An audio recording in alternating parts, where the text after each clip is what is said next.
આપ નેતા કેજરીવાલની લોકસભાના ઉમેદવાર તરીકે ચેતર વસાવાની જાહેર બાદ કોંગ્રેસમાં વિરોધના સૂર ઊભો થયો હતો।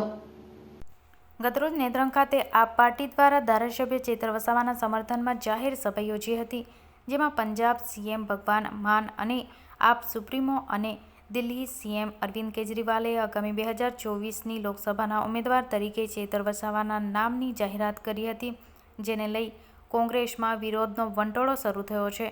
ઇન્ડિયા એરલાઇનમાં હજુ કોઈ નિર્ણય કર્યો નથી, છતાં આમ જાહેરાત કરતા ભરૂચ જિલ્લા કોંગ્રેસ અગ્રણી સંદીપ માંગરોળાએ જણાવ્યું હતું કે આ નિર્ણય એલાયન્સનો નથી, હજુ બેઠક કોઈ ઉમેદવાર કરી રહ્યા નથી।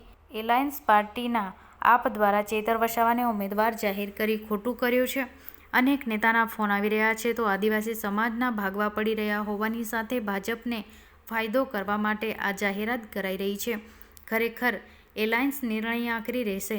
આદિવાસી સમાજ માટે ચેતર વસાવા લડી રહ્યા છે, તો તેઓ કોંગ્રેસ સાથે આવી લડે, આદિવાસીના પ્રશ્નોને કોંગ્રેસ સાથે ઉઠાવી લડત ચલાવે તેવી અપીલ છે। તેમની આ જાહેરાતથી ખોટા મેસેજ જોઈ રહ્યા છે। ગઈકાલે આમ આદમી પાર્ટીના સંયોજક અરવિંદ કેજરીવાલજી નેત્રંગ ખાતે જે સભાની અંદર ભરૂચ લોકસભા બેઠક માટે ચૈતર વસાવાના નામની જાહેરાત કરી દીધી છે, ત્યારે એ વ્યાજબી નથી અને એ ખોટું છે। ઇન્ડિયા ગઠબંધન જે બન્યું છે એ ઇન્ડિયા ગઠબંધન નેશનલ લેવલ ઉપરથી આની જાહેરાત કરે એ જ ખરી જાહેરાત ગણાય।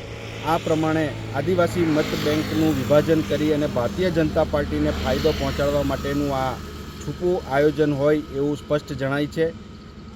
ઘણા કોંગ્રેસના કાર્યકરોએ, આદિવાસી આગેવાનોએ મારો ટેલિફોનિક સંપર્ક કરીને પણ આ બાબતનું જાણકારી મેળવવા માટેનો એમણે પ્રયત્ન કરેલો છે અને એમનું પણ સૂચન હતું કે આ બાબતે કાર્યકરોમાં અસમંજસ છે, ત્યારે હું કાર્યકરોને વિનંતી કરવા માગું છું કે આવી કોઈ પણ પ્રકારની ભ્રામક વાતોમાં આવવાની જરૂર નથી।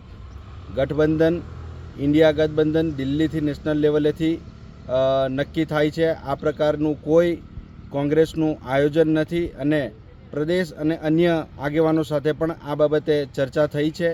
નેશનલ લેવલેથી ગઠબંધન થાય એ જ ખરું અને ત્યાંથી જ્યાં સુધી કોઈ નિર્ણય નહીં થાય ત્યાં સુધી આવી વાતોમાં આવવાની જરૂર નથી।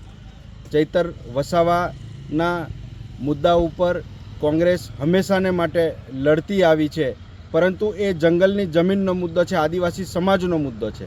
ચૈતર વસાવા માત્ર પ્રતીક છે અને ચૈતર વસાવા પણ ખરેખર આદિવાસીના હિતમાં હોય તો એમણે પણ મતોનું વિભાજન થાય એ પ્રકારેની કોઈ પ્રવૃત્તિ ન કરવી જોઈએ અને આદિવાસીના અધિકારો અને હક્કો માટે ખરા અર્થમાં લડત આપવી હોય તો એમણે કોંગ્રેસના પ્લેટફોર્મ પર આવવું જોઈએ એવી મારી એમને પણ વિનંતી છે।